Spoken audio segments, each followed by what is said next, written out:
everybody. There you go. Thank you.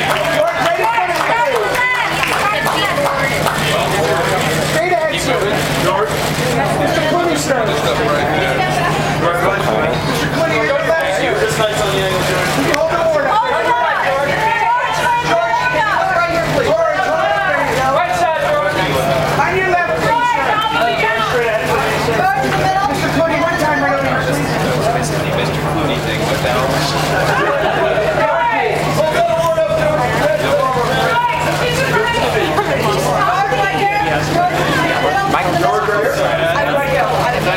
Talk about my epilepsy.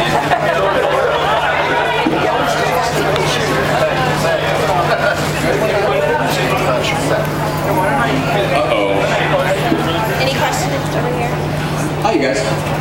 Hey, George, over here. Congratulations. Where are you? Over here. Oh, hey. Leo Quinones, Film Hey. Movie Talk Show. All right. Can you throw down in front of everybody right here? Yeah. Maybe something that you haven't shared before about being in Hawaii and being in a perfect place and maybe overindulging and calling in the next day. You have a great story. No, I will tell you one story that did happen. Amara, who is the younger child, had never been on a set before, and came up behind me one day while we were sitting in Kauai, sort of out in the middle of nowhere, and took her hand and smacked me on top of the head, because that's what she does, and it was funny.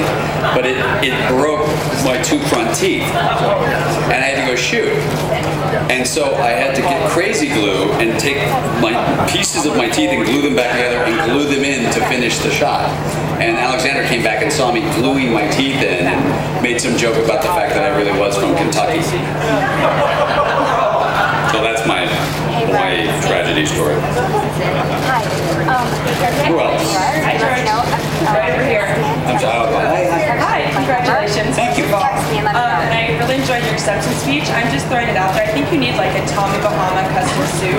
I know. Go to the Oscars. Okay. Yeah, that was almost ending all masculinity. The minute you pulled the khakis up about there, That's what I was going to say. and then the Hawaiian shirt tucked in down to there, Okay. Is it going to influence your personal style at all now? it's going to change the way I live, unfortunately. But in all seriousness, what was your aha moment that you realized this film resonated with so many people and was going to be a really big deal this year?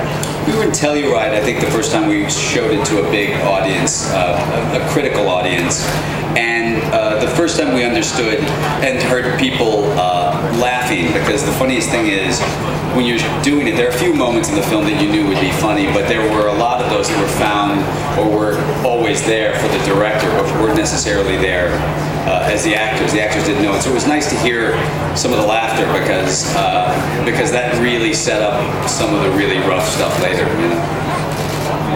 Thanks. Who's got a microphone? You do that really well. Hi, George. First of all, thank you for the hug. I'm very sorry about the makeup. It's okay. It took me an hour. I got it off. I wanted to ask you, you're such a great advocate for so many causes. If you were president of the United States, Sure. what would you do or change to fix, the issues right now that are going on? Okay, let me get right on that. That seems like such a fun job, doesn't it? There isn't much I would know to do. There are very smart people around, much smarter than me, that are doing the best they can. I would, as someone who's not in politics, but someone who can work in the advocacy group, I find that it's helpful to pick one or two very specific things and educate yourself on them, and try to exploit them as much as you can. Not exploit them, but exploit your fame or whatever that is to focus on that. And I find that that's been, if you look at what Sean has been doing, it's not just that he's been bringing focus, he's literally been there for 2 years. So I find that for people in my position who get an awful lot of attention,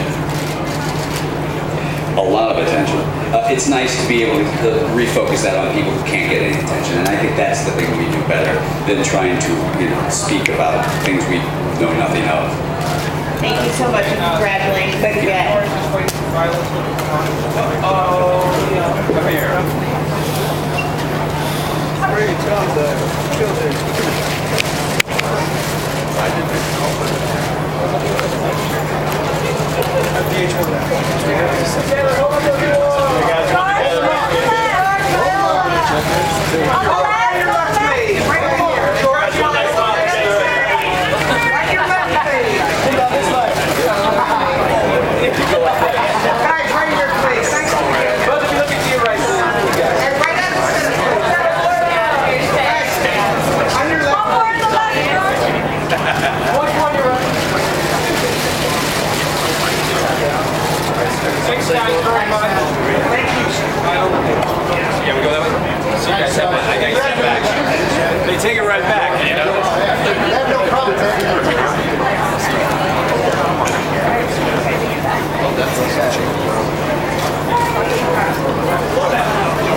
Got